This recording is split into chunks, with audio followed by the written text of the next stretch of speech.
UN में काम करते हुए प्रशांत किशोर ने भारत के लिए भी शोध कार्य किया, जिसमें उन्होंने कुछ राज्यों के आर्थिक विकास और भूखमरी के बीच के अजीब संबंध को उजागर किया था, जिससे वो उस वक्त गुजरात के सीएम रहे नरेंद्र मोदी के ध्यान में आए और उन्हें गुजरात के सीएम के लिए चुनावी रणनीति बनाने का मौका मिला। यहीं से प्रशांत किशोर की राजनीतिक यात्रा शुरू हुई। सबसे पहला पड़ाव गुजरात था, जहां वे तत्कालीन सीएम नरेंद्र मोदी के साथ 2011 में जुड़े। मोदी उस समय गुजरात के मुख्यमंत्री थे और 2012 विधानसभा चुनाव की तैयारी कर रहे थे। प्रशांत किशोर ने नरेंद्र मोदी के लिए 2012 के गुजरात विधानसभा चुनाव का पूरा प्रचार अभियान संभाला।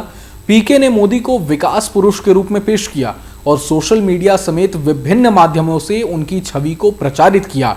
उन्होंने विवेकानंद युवा विकास यात्रा जैसे कार्यक्रम डिजाइन किए और 3D होलोग्राफिक प्रोजेक्शन मॉडल का इस्तेमाल किया ताकि मोदी के भाषण गुजरात के विभिन्न हिस्सों में लाइव प्रभावी ढंग से पहुंच सकें।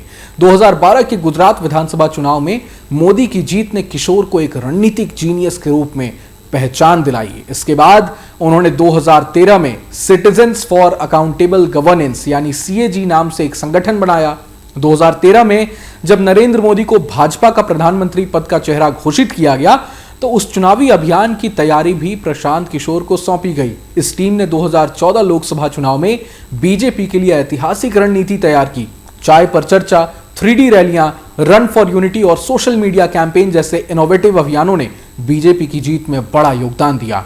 इसके बाद 2014 में बीजेपी को पूर्ण बहुमत मिला और नरेंद्र मोदी देश के प्रधानमंत्री बने। 2014 के बाद प्रशांत किशोर ने इंडियन पॉलिटिकल एक्शन कमेटी यानी IPAC की स्थापना की। इस संगठन ने देश भर में चुनावी अभियानों की दिशा बदल दी।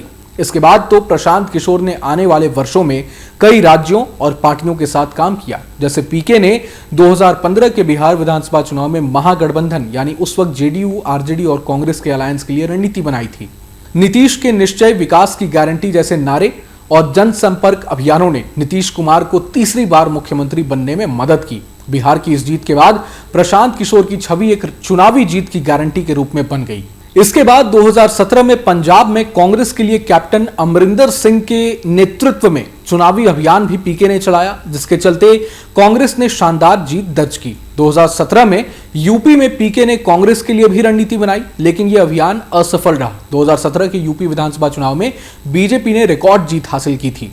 2019 में आंध्र प्रदेश में YS जगन मोहन रेड्डी की YSR कांग्रेस पार्टी के लिए पीके ने काम किया। तब पार्टी ने भारी बहुमत से सरकार बनाई थी। 2020 में पीके ने आम आदमी पार्टी के लिए दिल्ली में रणनीति बनाई। तब अरविंद केजरीवाल ने 70 में से 62 सीटें जीतकर सत्ता बरकरार रखी थी।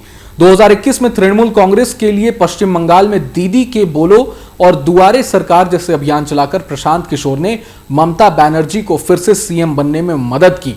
इसके बाद 2021 में ही पीके ने डीएमके के MK स्टालिन के लिए तमिलनाडु में रणनीति तैयार की। तब डीएमके ने 159 सीटें जीतकर तमिलनाडु में वापस सत्ता हासिल की थी।